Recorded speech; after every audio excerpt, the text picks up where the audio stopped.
The common historical myth is that the Marshall Plan was a completely humanitarian effort by the United States to rebuild Europe out of the goodness of the American heart.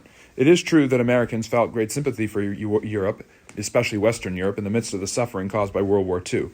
However, the efforts at rebuilding Europe through the Marshall Plan, which included the famous Berlin airlift in which the United States outdid the Soviets and were able to airlift supplies into Berlin despite it being under Soviet occupation, was not the real issue. The real issue was the emerging Cold War, and the Americans fearing the rise of communism in Western Europe. As it had already engulfed Eastern Europe, Americans did not want it to spread. The divide between the Soviet Union and the United States, former allies in the World War II, at least in theory, was palpable, and many Americans were worried about Joseph Stalin's ambitions for spreading communism by force and maintaining it the exact same way. Therefore, in an effort to keep Western Europe stable and keep it from falling into communism via revolution, Harry Truman authorized as much money as possible to be sent to the Western European countries. Aid was offered to Eastern Europe and the Soviet Union, but Stalin notoriously refused.